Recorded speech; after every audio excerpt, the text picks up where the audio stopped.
Even though this game is in a weird spot now, Splatoon 2 sold pretty well. Probably because it wasn't exclusive to a coffin. But as a result of this, you can bet that there was plenty of support for it.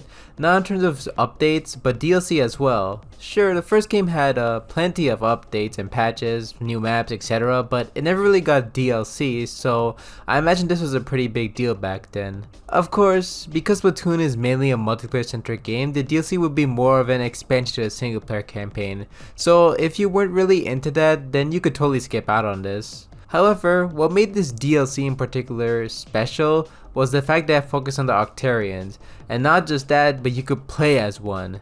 I wasn't really there for the hype of this DLC. I was still mainly like playing on my Wii U because, it was hard for us to get new consoles back then, but I do remember plenty of people were losing their minds over this. But enough about the pre-release for that I wasn't even there for, but how does this game actually fare? What, no intro? Oh, Splatoon's campaigns have always had a story. Like, yeah, it was there and you could just dig around some more if you wanted, but, well, I wouldn't really say it was the focus. But Octo expansion decided to take that and dial it up. You know you're in for a ride when the character creation screen takes place in a fucking test tube. Anyways, after creating your little experiment, I gave mine an afro. You're basically thrust into a train station with none other than Captain Cuttlefish, the old dude from the first game. You also have amnesia, so that's cool. What I like about this is that the entire campaign seemingly takes place like during the event of Splatoon 2's hero mode, which makes perfect sense as to why you don't see the captain during that campaign, or Agent 3 for that matter. I wonder why. But going back to the station, it's basically your hub for this campaign. It's pretty cramped and small, but it's not like you're going to spend an hour trying to find a level, so I'll take it.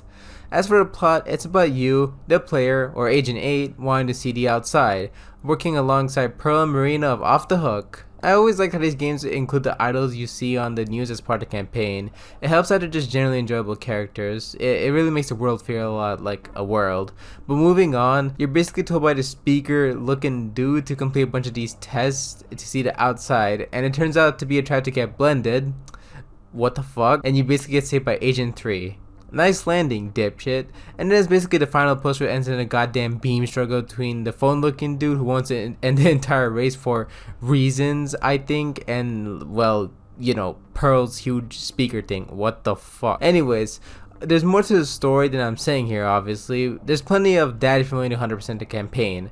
And speaking of the campaign, if you're watching this video right now, I am assuming you have a general idea of how Splatoon generally works, or you at least watched my previous 2 videos on Splatoon, because I'm not explaining it to you again. But while the previous 2 campaigns are pretty linear in terms of like progression, Octo expansion does something completely different.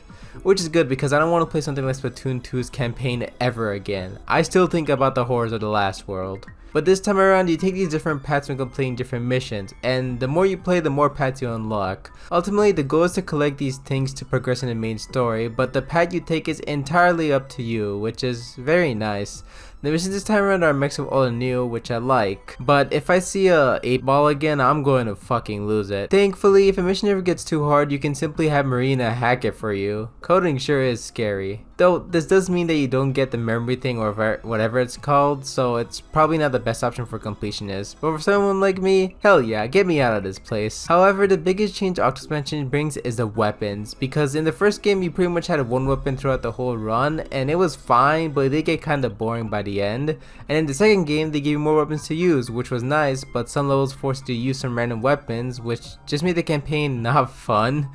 And well, but here, usually you get the option between 3 weapons, and it's entirely up to you as to which one you want to use. Some of them even give you some better completion bonuses. Of course, it does mean that if the choices of weapons you don't really like, you're out of luck, but I do appreciate this system either way because it just lets the player experiment and even find a different weapon they like. Of course, using a weapon in single player mode differs heavily than in multiplayer, but that's not the point. Bosses here also make a return. While most of them are just reused from previous campaigns, there are a couple new additions, mainly near the end of the main story. The first one is Agent 3. Well, a possessed version of them by the speaker looking dude, or whatever they're called, Commander Tartar. They're named after a sauce? Anyways, it's not a hard fight, but it's a challenging enough fight, and I like the concept of finding the player character from a previous game. Pokemon did that thing a couple of times, and I remember that being hype as hell. The second notable boss fight is the Commander Tartar, or rather the huge fucking statue is gonna fire a beam from. What the hell? Anyways, it's a great final boss, but also my worst enemy because it has a time limit, which always puts me under so much pressure, which is a me thing, I'm aware. It's also made worse by the fact you have to see your failures, so thanks a lot for that, game. But barring that nitpick, it's great grinding on these incros while shooting these things, marina plants all across the statue. But that's probably because the setting in general is just really good. And then for the final notable boss fight, Aner Agent 3, which is basically the Agent 3 fight, but it's way more difficult than before, and is the ultimate challenge for 100%ing this campaign. Of course, being the coward I am, I never really bothered with this because, you know, I just like to finish the game and call it a day. I don't really 100% anymore.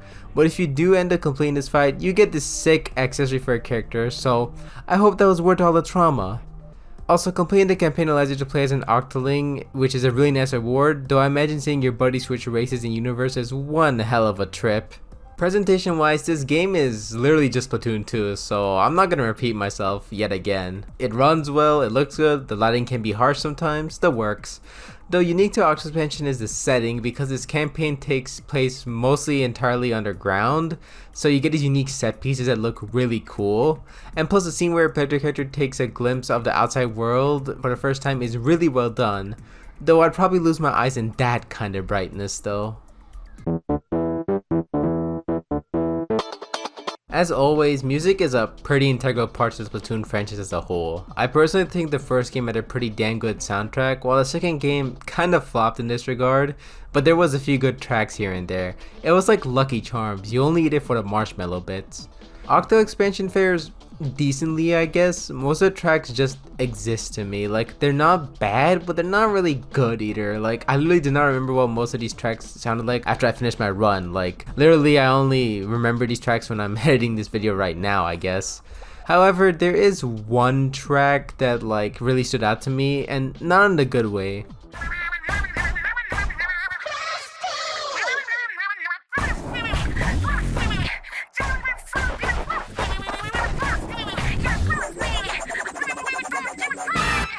And this is also a track that plays in like one of the last main story levels, so that wasn't fun to hear, to say the least.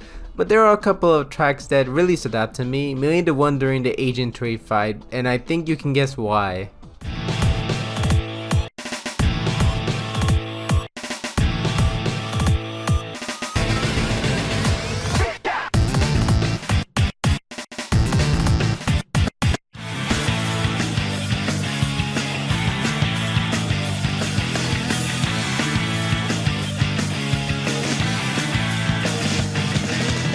Oh, and obviously, who could forget about the track that plays during the statue fight, whatever you call it. The start is kinda eh to me, but the last minute it really hits, especially given the setting, so, you know.